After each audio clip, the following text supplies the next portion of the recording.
Eiffel টাওয়ারের ধাঁচে আলোকসজ্জায় নতুন রূপে সেজে উঠবে হাওড়া ব্রিজ। ৮২ বছরের পুরনো হাওড়া ব্রিজ এবার পেতে চলেছে নতুন রূপ।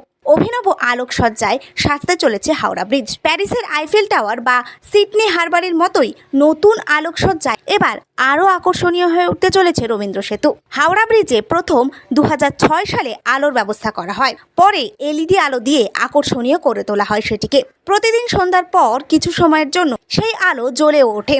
বিশেষ দিনগুলোতে অভিনব আলোর প্রদর্শনী দেখা যায়। তবে এখন আরও আধুনিক হতে চলেছে হাওড়া ব্রিজের আলোকসজ্জা। এই আলোকসজ্জা শুধুমাত্র হাওড়া ব্রিজের সৌন্দর্য বাড়াবে তা নয়, শহরের সঙ্গে পর্যটকদের যোগাযোগ ও গভীর করবে। এছাড়াও বাড়বে পর্যটকদের আকর্ষণ। এর মাধ্যমে গোটা ব্রিজ জুড়েই দেখা যাবে আলোর খেলা। এই প্রকল্পটির নাম হলো ডাইনামিক আর্কিটেকচারাল ইলুমিনেশনস অফ রবীন্দ্র সেতু। 5 ধরনের উন্নত মানের আলো লাগানো হবে।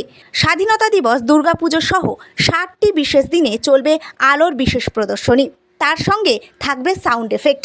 5 থেকে 10 মিনিটের জন্য বিশেষ শো দেখানো হবে এই আলোর মাধ্যমে হাওড়া ব্রিজে। শুধু তাই নয়, এখানে পর্যটকদের জন্য থাকছে সেলফি স্পট, অর্থাৎ পর্যটকরা চাইলেই সেখানে গিয়ে সেলফি তুলতে পারবেন।